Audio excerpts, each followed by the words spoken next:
Hey there, in this quick little video, I'm going to show you my process for how I manage my podcast called Working Without Pants, which is a podcast for agencies and consultants.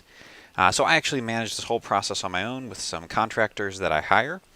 And so I'm going to share that process with you in this video, but I also want to point out two other resources if you are looking for people to just do all this for you, if what I describe ends up being too much work.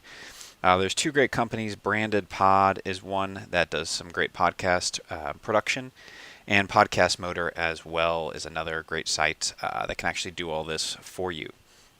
But I'm going to show you my process, how I do it all, which helps me save a lot of money as opposed to going with those services, but took a little more work and time to set up and build.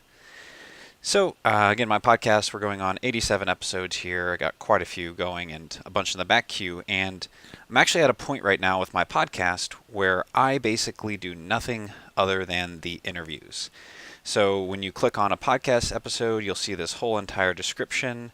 You'll see all these links, this entire article created.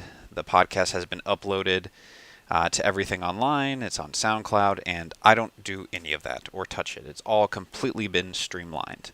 And so I'm going to show you how I exactly do that.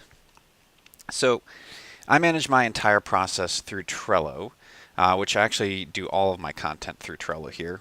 But right now I have this board filtered, so I'm just showing you the podcasting process to keep this simple. And so I have a pretty simple process here, where basically what I have here in these columns, I have reference in queue, which means it is not quite ready. For this one, for example, I need to still record my intro and outro. I have uploading, which means that this has been done by the editor. And so these are all ones that are in queue and ready to be published. In process means my content writer and the assistant who is helping actually publish these all on my site is working on getting that up for most likely the coming week. And then published is what happens whenever it's published, and as you'll see, I have a checklist on here, and there's a few items that I do to then make sure I promote those, and then I move it to the promotion complete. So this is the process and what I do, and I'll just kind of open up one of these cards so you can see this. So basically what happens is there's 18 little steps in this checklist here. Really all I do is whenever I'm done, I basically put together an email to send to the guests. So first of all, I use a tool called Zencastr and another tool called Ecamm Skype Call Recorder to actually record each episode. So that's pretty simple. Zencastr literally just takes it, puts it straight on Dropbox, and I just send a Dropbox link to my editor and then the assistant who actually helps put all of these episodes online. So they both get it together, and I write the headline is the only thing I actually write.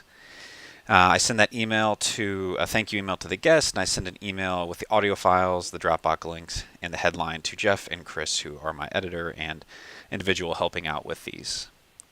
So then basically Chris, he then takes it, he edits the episode, he uploads the final audio to Dropbox, and he emails it back to me and Jeff.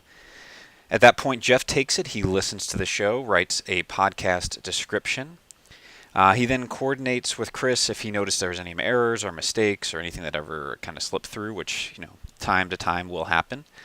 And then basically he actually also puts together this email for me. So that literally, Jeff, what he'll do is actually send me this email, which is kind of my email that I send to the guest to let them know their show is live. So what he'll do is I'll actually gather the link once the episode goes live, and then he also gives them this SoundCloud embed code, so that way if they want to embed this podcast on their website or on a blog post or anything, they can do that as well. The other thing we do is then Jeff will upload it to Libsyn and schedule the release date and coordinate that with the content calendar. He'll upload it to SoundCloud. And then he'll also create a post on Squarespace as a draft as well. So I'll typically write some blurbs for the content calendar that can be used on social media, but I've actually recently just still delegated that all over to Jeff. And actually, I don't even hit the approve it anymore. Jeff and I have gotten into such a good flow that I basically let Jeff handle all of this and just publish it. Jeff adds an opt-in box for my email list. He makes sure to link to all the mentions of companies, resources, blog posts, books, anything like that we discussed in the episode. And then at that point, he moves it over to the published column. And then basically what I'll do is I'll take that email that Jeff put together, I'll send it to the guest when it goes live.